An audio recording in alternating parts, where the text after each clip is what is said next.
सूखी नदी को तो कोई भी पार कर लेता है, जिस नदी में पानी ना हो उसको कोई पार कर जाए और पीठ ठोके अपना कि देखो मैं नदी पार कर गया, तो उसकी कोई बहादुरी है? भादों के महीना में उफनती हुई नदी को जो पार कर जाए उसकी बहादुरी है। अनुकूलता में कोई प्रेम में जी रहा है तो क्या मतलब है? अर्थात आपको किसी ने गाली नहीं दी, आपके साथ किसी ने दुर्व्यवहार नहीं किया, आपके साथ किसी का बुरा बर्ताव नहीं हुआ, आपके जीवन में कोई प्रतिकूलता नहीं है, कोई परिस्थिति नहीं है और आप प्रेम में हैं, तो ये आपकी जीत नहीं है, ये परिस्थितियों की जीत है कि वो आपके लिए ऐसा कोई अवस्था नहीं लाया कि आपके भीतर क्रोध जागृत हो सके।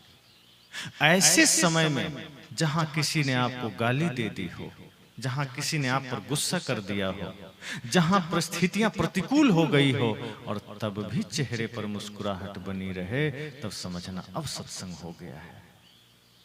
किसी ने गाली दी है और उसके बावजूद चेहरे पर मुस्कुराहट बनी रहे, समझ जाना अब सत्संग हो गया है, अब ध्यान हो गया है। और ध्यान में बैठे 2 घंटा, प्रेम से भरा हुआ मन है, सब लोग जय जयकार कर रहे हैं, बड़ा अच्छा लग रहा है, और उसी में कोई अपमान कर दिया, तुरंत आग बबूला हो गए, मतलब ध्यान में थे ही नहीं। ध्यान में उतरने के बाद कोई मान सम्मान से मतलब नहीं रह जाता, कोई गाली से मतलब नहीं रह जाता, सामने से कौन क्या आप तक पहुंचा रहा है वो उसका कुछ भी आप पर प्रभाव नहीं करेगा। अगर वास्तव में हम ध्यान में उतर जाएं, वास्तव में हम सत्संग में उतर जाएं, तो संसार की कोई भी परिस्थितियां आप पर हावी नहीं हो सकती। और यदि संसार की परिस्थितियां हावी हो रही है, मतलब हमारा ध्यान कमजोर है, हमारा सत्संग कमजोर है, परिस्थितियां इतनी मजबूत है कि हमें कमजोर करती है। जैसे टीवी घर में देखते हैं तो रिमोट वाली टीवी तो अब सब जगह है, तो कभी आस्था चैनल लगा दिया, कभी संस्कार लगा दिया, कभी क्रिकेट का लगा दिया, कभी गीत का लगा दिया, कुछ भी लगा दिया, बच्चे हैं तो कार्टून का लगा दिया, कुछ भी लगाए चले जा रहे हैं। टीवी ने कभी कहा कि मुझे क्यों लगाया, क्यों बदला?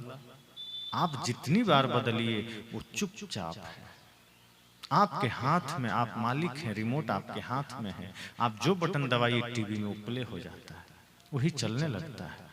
टीवी ने कभी नहीं कहा कि आस्था ही ठीक था, क्यों कार्टून लगा दिया या क्यों न्यूज लगा दिया, वो निशांत है, आप बटन दबाए जा रहे हैं, वो संचालित हो रहा है, रिमोट जिसके हाथ में है वही उसका संचालन कर रहा है।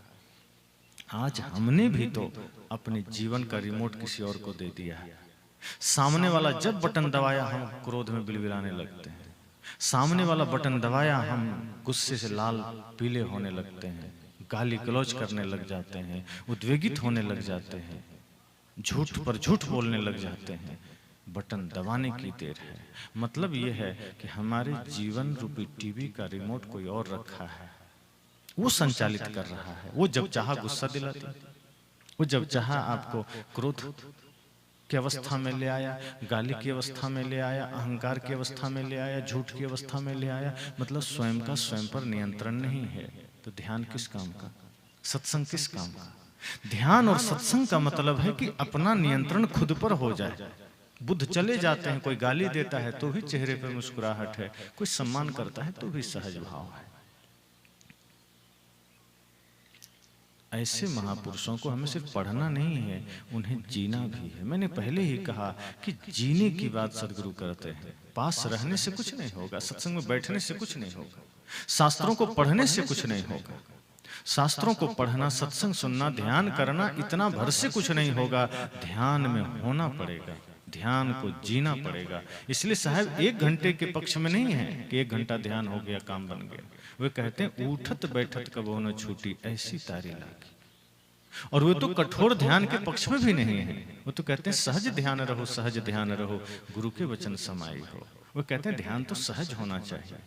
सहज अर्थात आपका सोना, खाना, पीना, जगना सब ध्यान में हो, कभी तामसी प्रवृत्ति आएगी ही नहीं।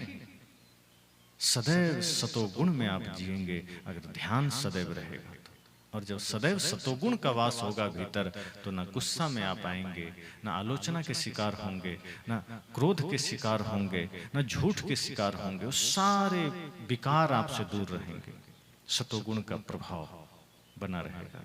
तो साहब सत्संग, ध्यान, पूजा करने की बात तो कहते हैं, लेकिन उसको जीने की बात करते हैं। जब हम सत्संग को जीते हैं तो सत्संग हमारे साथ चलता है। फिर हम कहीं भी होंगे, सत्संग हमारे साथ होगा। जैसे यहाँ पंडाल में है, हम सत्संगी हैं, पंडाल के बाहर हम सत्संगी नहीं होते। तो चौराहे की लाइट से हम कब तक काम चलाएंगे? हमारी जिंदगी तो ऐसी हो गई कि चौराहे की लाइट में हम बैठे हैं, प्रकाश है। चौराहे की लाइट कितनी देर आपका साथ देगा? ये सत्संग चौराहे की लाइट है। जैसे चौक चौराहे पर बड़ी बड़ी लाइटें लगी होती हैं, वहां पूरा उजाला होता है। अब कोई आदमी बैठ जाए वहीं कि नहीं अब तो हम यहाँ से हिलेंगे नहीं, इसी से काम चलाना है, तो उसके घर में तो अंधेरा बना रहेगा। वो जहां जाएगा रास्ते में वहां भी अंधेरा बना रहेगा। चौराहे की लाइट सिर्फ संकेत है कि जैसे यहाँ उजाला है वैसे आपके साथ, आपके जीवन में उजाला हो सकता है। ये सदा साथ नहीं आएगा। ये सत्संग भी एक चौराहा है जहां हम इकट्ठे हुए हैं और यहाँ ज्ञान का उजाला है। जैसे बाहर चौक चौराहे पर उजाला है, और जब हम उस उजाले से निकल कर कहीं बाहर जाते हैं तो हमें अंधेरे का सामना करना पड़ता है, तो हमें एक छोटा सा टॉर्च ही सहारा बनता है, वही काम आता है। फिर एक छोटे से टॉर्च के सहारे हम हजारों किलोमीटर की यात्रा तय कर सकते हैं। उसी से हम रास्ते में आने वाले गड्ढों को देख सकते हैं, आने वाले संकट को देख सकते हैं। तो एक टॉर्च संकेत, उस चौक की लाइट संकेत है हमारे जीवन के लिए कि कुछ नहीं तो एक टॉर्च तो साथ में रख लो, हम तो सदा साथ नहीं दे सकते। ये सत्संग रूपी चौराहे में इस ज्ञान के उजाले का संकेत यही है कि यहाँ से अपने अपने भीतर के दिया भी जला के जाना, अपने अपने भीतर के ज्ञान दीप को भी प्रज्वलित करके जाना, जिसे बुद्ध कहते हैं अप दीपो भव, अपना दिया खुद बनो। ये सत्संग से अपने भीतर के दीप को जला के जब आप जाएंगे तो संसार के किसी भी अंधेरे में जाएंगे, किसी भी जगह में जाएंगे, सत्संग का उजाला सदैव आपको बचाता रहेगा, सदैव आपको संभालता रहेगा, सदैव आपको सजग करता रहेगा। फिर जीवन में समस्याएं नहीं आएगी। इसलिए मैंने कहा कृष्ण समीपी पांडवा, गले हिवारे जाए, लोहा को पारस मिले तो काहे काई खाए। सदगुरु कबीर कहते हैं कि पांडव तो कृष्ण के निकट थे, लेकिन फिर भी हिमालय में जाके गलना पड़ा, क्योंकि कर्म का फल मिलता ही है।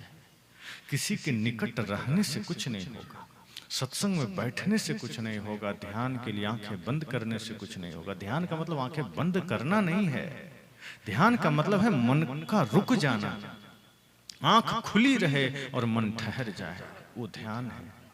और आंख बंद है और मन बाजार घूम रहा है, फिर वो ध्यान नहीं है। एकांत का मतलब है भीड़ में है और मन शांत है, एकांत है। और अगर एकांत गुफा में बैठे हैं और मन संसार का चक्कर काट रहा है, मतलब आप भीड़ में हैं। तो भीड़ और एकांत का संबंध हमारे भीतर की स्थिति से है। साहब कहते हैं इसलिए सत्संग में बैठना ही नहीं है, सत्संग को भी अपने भीतर बैठाना है। ध्यान करना ही नहीं है, ध्यान में हो भी जाना है। और जब हम 24 घंटे ध्यान में हो जाते हैं, ध्यान हमारी स्थिति बन जाती है, तो समझ जाना जीवन का कल्याण हो गया। इसलिए साधना को हम क्रिया ना बनाएं, ध्यान को, पूजा को, प्रार्थना को, इससे हम जीवन की स्थिति बनाएं। और प्रार्थना